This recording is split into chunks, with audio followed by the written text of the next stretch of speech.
भारत माता की, पांडव महाराज की, पांडव महाराज की। आज हमारे गांव हौसला में इस कार्यक्रम में हमारे बीच में उपस्थित समाज के हमारे वरिष्ठ समाज सेवी आदरणीय विक्रम सिंह जी चौहान साहब, हमारे बागरी युवा संघ के प्रदेश अध्यक्ष आदरणीय नरेंद्र बागरी जी, आदरणीय जिनको भी आपने सुना ओजस्वी भाषण दिया, उनके भाषण के बाद बोलने को कुछ नहीं बचता है।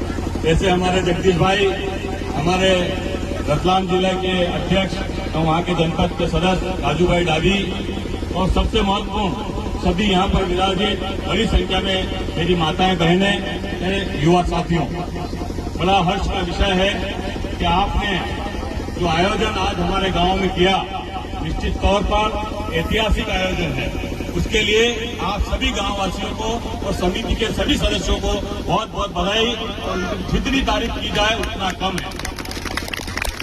लेकिन जैसा कि जगदीश भाई ने कहा कि हमारा उद्देश्य क्या है, सिर्फ इस प्रकार के आयोजन करके कोई रैली हम निकाल लें और साथ में भोजन कर लें, ये हमारा उद्देश्य नहीं होना चाहिए। हमारा उद्देश्य ये है कि हमारा समाज का विकास, उन्नति, प्रगति कैसे हो, इसके ऊपर हम बात करें।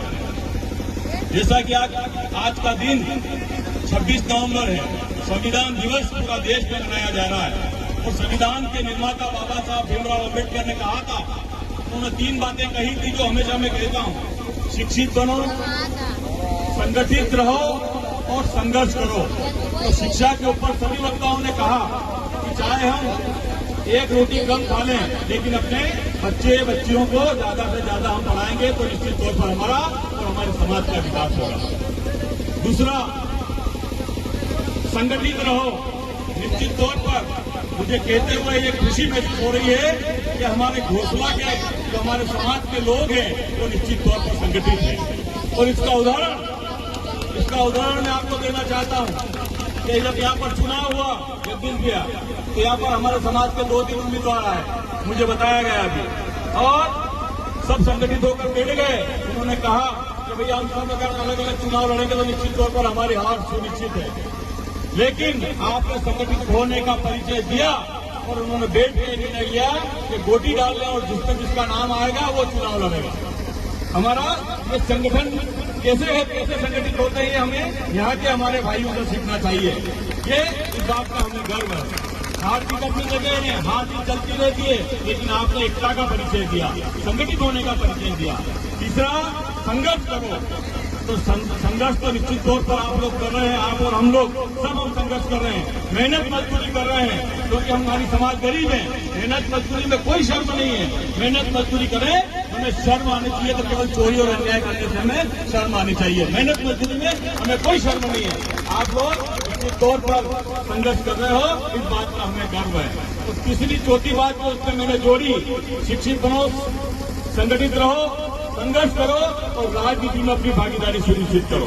जब तक राजनीति में हमारी भागीदारी सुनिश्चित नहीं होगी, जब तक हमारे समाज का सरपंच नहीं बनेगा, जनपद सदस्य नहीं बनेगा, जनपद अध्यक्ष नहीं बनेगा, जिला पंचायत अध्यक्ष नहीं बनेगा, विधायक नहीं बनेगा और सांसद नहीं बनेगा, तब तक सही मायने में हमारा समाज का विकास नहीं हो सकता। क्योंकि जो सारी नीतियां बनती है वो संसद और विधानसभा में बनती है। बड़ा दुख का विषय है कि हमारे उज्जैन संभाग में, मालवा क्षेत्र में हमारे समाज के काफी लोग निवासरत हैं, लेकिन आज दिन तक हमारा विधायक नहीं बना, आज दिन तक हमारा सांसद नहीं बना। कहीं न कहीं उसके दोषी हम भी हैं, आप और हम सब दोषी हैं। लेकिन आने वाले समय में हम सब पूरी ताकत के साथ करें, और जो व्यक्ति जिस पार्टी में काम कर रहा है उस पार्टी में करें। कोई भारतीय जनता पार्टी में कर रहा है वहां करें, कोई कांग्रेस में कर रहा है वहां करें, और अन्य पार्टियों में वहां काम करें। लेकिन उन पार्टियों के जो नेता है उनसे आप लोग समय समय पर अपनी पूरी ताकत के साथ बात रखें कि भैया आप अन्य समाज को तो मौका देते हो, लेकिन हमारे बागी समाज को मौका नहीं देते हो। बागी समाज को मौका दोगे तो निश्चित तौर पर आपको भी जिताएंगे। तो मेरा आप लोगों से निवेदन है, इस प्रकार के आयोजन आपने किया, बहुत अच्छा आयोजन किया। बस मेरा जो दुख था, पीड़ा थी, वो विक्रम सिंह जी ने कहा कि भैया आप लोग आयोजन कर रहे हैं, बहुत युवा साथी यहाँ पर खड़े हैं, मेरा इनसे हाथ जोड़ के निवेदन है कि भैया ये बंद कर दो। आप ये बंद कर दोगे तो आप सुधरोगे, आपका घर सुधरेगा, आपका घर सुधरेगा, आप सुधरोगे तो निश्चित तौर पर समाज भी सुधरेगी, तो समाज को ताकत मिलेगी। हम लोग नहीं पीते हैं कोई भी, या 2-3 लोग हम जो बैठे हैं, क्या हम लोग आपसे कमजोर है क्या?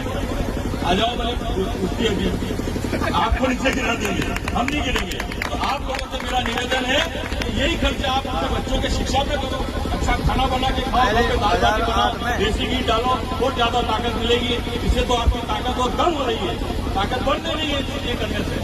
आप लोग मेरा ये निवेदन है, हाथ जोड़ के प्रार्थना है, समाज के विकास और उन्नति में आप अपना योगदान दें। और जितनी भी कुरीतियां दी जगदीश भाई और ये सारी कुरीतियां आपसे आप काट दो। भगवान पांडव पंचमी के उन्होंने जयंती निकाली है, जयंती के माध्यम से जल समारोह निकाला है, और आज ये प्रण लो कि जितनी भी कुरीतियां है आप सब समाप्त करेंगे और हम सुधरेंगे, हमारे समाज को सुधारेंगे, हमारे बच्चों को सुधारेंगे और इस समाज को आगे ले जाएंगे। पुनः क्योंकि आप सब सुबह से खाना खाना है, सबको हमारी माताएं बहनें यहाँ पर बच्चे विराजित हैं, आप लोगों ने हमें यहाँ बुलाया, सम्मान दिया। आप सभी गाँव वासियों का बहुत बहुत धन्यवाद मैं ज्ञापित करना चाहता हूँ, आभार व्यक्त करना चाहता हूँ। और निश्चित तौर पर पुनः अगले साल हम अगर ये आयोजन यहाँ पर करेंगे, बड़े रूप का आयोजन करेंगे, और उस दिन एक भी युवा साथी कोई भी मुझे ये करता हुआ नहीं दिखे। ये मेरा आपसे प्रार्थना है, निवेदन है ना, हाथ जोड़ के निवेदन है। तो इसको दादागिरी नहीं समझे कि मैं ऐसा कह रहा हूँ, हाथ जोड़ के प्रार्थना है, समाज में प्रार्थना है। पुनः सभी साथियों का और माता बहनों का धन्यवाद, आप इस प्रकार का आयोजन किया, बहुत बहुत धन्यवाद। जय हिंद। पुनः एक बार बोलेंगे पांडव महाराज की, नागरी समाज की, नागरी समाज की बहुत बहुत धन्यवाद।